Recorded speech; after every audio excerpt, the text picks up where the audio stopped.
All right. Let's talk about people we hope will be coming to the Giants here soon. Jameis Winston is the big one here coming in for a visit. And last I heard, What Joe was this last Shane year?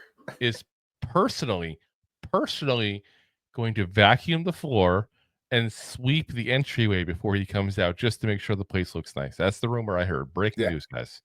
I have my source. After he still put his peanut butter jelly sandwich. Of course, that's goes without saying. Can't get the crumbs on the floor.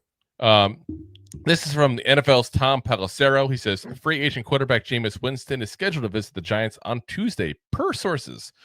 While the New York Brain Trust waits for Aaron Rodgers' decision, it's continuing to visit with alternatives: Joe Flacco, Russell Wilson, and now Winston, the former number 1 overall pick.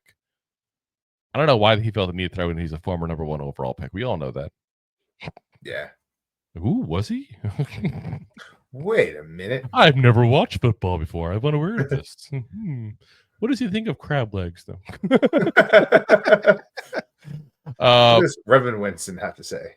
Now, during the Super Bowl, of course, first off, he became a national media treasure, basically, the way he was covering that game. That was absolutely amazing and so much fun. But he was asked about if he would play for the Giants. He said, would I really sign with the Giants? Absolutely. I want to keep playing and do what I do best. That's what he told to NJ Advance Media. So we already know he would come play here. He's visiting here. So last year with the Browns, 12 games, 7 starts, 61.1 completion percentage, 2,121 yards, 13 touchdowns, and 12 interceptions. Now, I feel like we have to talk about the elephant in the room. Okay, and that is the interceptions. Yeah, it's the interceptions, guys. Is that the elephant in the room with them? Is it really? Yeah, it's definitely the elephant there. I feel like there's people are going to sit there and say, "Oh, I don't want him. He throws all those interceptions." And don't get me wrong, guys. I don't want a guy that throws that many interceptions to be the guy that we throw in there at the start of the season as your starter like that, or even the end of the season. But he's a lot better option we had, guys. And I think that needs to be stated. So are you guys aware how many touchdowns we had all season long? Passing touchdowns. How many would you think, Rob? It's like 16. 15. He had 13 in 7 starts. Yeah. So literally you would double that and then some is what you're going to get production-wise. Well, out of a really bad offensive line. But here's the problem that goes along with that. 13 interceptions we had. He had 12 interceptions in the 7 starts. Yeah. So you got to take the good with the bad. You do. But also, if you want to continue to say, our head coach is an offensive mind guru. Yep. Who helped Daniel Jones reduce his turnovers. You want to hear something really scary, though, stat-wise? So 61.1 was his completion percentage last season. If you include interceptions as completions, it jumps to 65%. Technically, they're completions to the other team, but they're still completed. Yeah. Some of them were bad. Some of them were really bad. Some of them were like, yeah. I don't blame him for that one. And I think the Giants really need to look at what they did with him in New Orleans, because he played 3 years in New Orleans. He had 20 touchdowns and 11 interceptions in his time there.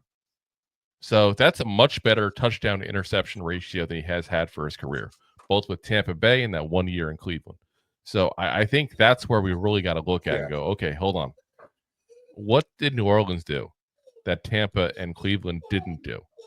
And that's a deep dive that the Giants are going to have to do to figure out that, because I really think this is a guy that, if you can cut down those interceptions, is a decent upgrade over anybody we had last year. Now, again, the whole team. Is he the guy you want starting in the perfect world? No, of course not. But is he a whole lot better than what we've had? Yes. Can he challenge any starter that you bring into this room right now? Yes. Can he prevent you from having to be forced to throw the rookie, whoever we get, out there? Yes. 100%. And does he stop you from getting anybody like Aaron Rodgers or Russell Wilson? No. So therefore, as Adonis the dog here in the background also agrees, we should go ahead and just put him out there, because he's a better option, and he's going to be cheap, and it doesn't stop you from getting anybody else. I don't see what could be a downfall of getting Jameis Winston. I really don't. So if anybody thinks that, go ahead and let me know. I'm curious. But in the meantime, like I said, he's coming into town tomorrow. I'm hoping he does not leave with that deal personally. But we'll see what the Giants do. So. If you like that clip, then you will love the full episodes too. Find us on your favorite podcast app and look for us on all your favorite social media platforms. Thanks so much.